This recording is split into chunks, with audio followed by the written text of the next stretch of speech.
या बातमीचे प्रायोजक आहेत हॉटेल बडे पीर। आता मटन व चिकन बिर्याणी फक्त 60 रुपयात। आमचा पत्ता लक्ष्मी मार्केट विजापूर वेस्ट आणि दुसरी शाखा मुस्लिम बादशाहपेठ सोलापूर।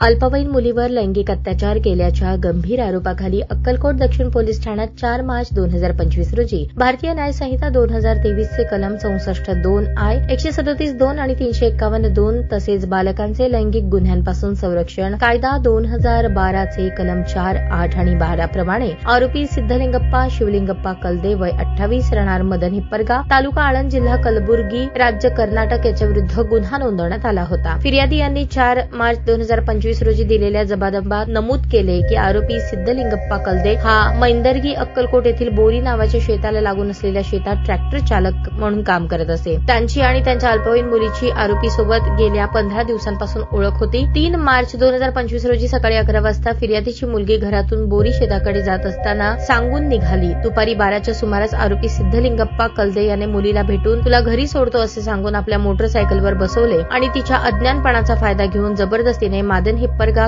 गुलबर्गा कर्नाटक येथे पळवून नेले। तेथे मंदिरात फिरवून परत आणले आणि मैंदर्गी येथील बोरी नावाच्या शेतात असलेल्या पत्र्याच्या शेडमध्ये रात्री 9च्या सुमारास तिच्या इच्छेविरुद्ध अल्पवयीन असल्याचे माहिती असतानाही जबरदस्तीने शारीरिक संबंध प्रस्थापित केले। आई वडिलांना सांगितल्यास संपवून टाकेन अशी धमकी देऊन तिला मैंदर्गी नाक्यावर सोडून निघून गेला। त्यानंतर फिर्यादीने पोलीस ठाण्यात येऊन आरोपी विरुद्ध तक्रार दाखल केली। आरोपी सिद्धलिंगप्पा शिवलिंगप्पा कलदे यास 10 मार्च 2025 रोजी अटक करण्यात आली। त्यानंतर आरोपी सिद्धलिंगप्पा याने जामिनासाठी मेहरबान जिल्हा व सत्र न्यायालय सोलापूर येथे जामीन अर्ज दाखल केला होता। तो अर्ज नामंजूर झाल्यानंतर आरोपीतर्फे मुंबई उच्च न्यायालय कोल्हापूर खंडपीठ येथे जामीन अर्ज दाखल करण्यात आला। सदर प्रकरणी आरोपीतर्फे वकिलांनी असा युक्तिवाद केला की घटना घडली त्यावेळी पीडित मुलगी ही अंदाजे 15 वर्षांची होती। घटनेनंतरचा कालावधी पाहता पीडिता सुमारे 24 तास आरोपी सोबत होती, परंतु त्या कालावधीत तिने कोणताही आरडाओरडा केला नाही, मदतीसाठी बाहेरील व्यक्तीशी संपर्क केला नाही, तिला बळजबरी करण्यात आल्याचे तात्काळ संकेत दिले नाही। आरोपीस अटक होऊन आजतागायत 8 महिन्यांहून अधिक कालावधी लोटला असून तो संपूर्ण कालावधी न्यायालयीन कोठडीत आहे। आरोपीचे कोणतेही गुन्हेगारी पूर्वत इतिहास नसून त्याच्यावर कोणताही गुन्हा दाखल नाही। सर्व परिस्थितींचा एकत्रितपणे विचार केल्यास आरोपीस जामीन मंजूर करण्यात यावा। दोन्ही बाजूंचा युक्तिवाद ऐकल्यानंतर न्यायमूर्ती शिवकुमार दिघे मुंबई उच्च न्यायालय कोल्हापूर खंडपीठ यांनी 20 नोव्हेंबर 2025 रोजी आरोपी सिद्धलिंगप्पा शिवलिंगप्पा कलदे यास सशर्त जामीन मंजूर केला। या प्रकरणी आरोपीतर्फे advocate Kadir Auti, advocate Saurabh Tandale, advocate Dattatray Kapure, advocate Vaibhav Bonge, advocate Omkar Phadtare, advocate Rohit Thorat, advocate Moim Pathan, advocate Shivratna Wagh, advocate Manish Babre, advocate Abhishek Nagtilak, advocate Ajay Waghmare, advocate Twarita Wagh यांनी काम पाहिले।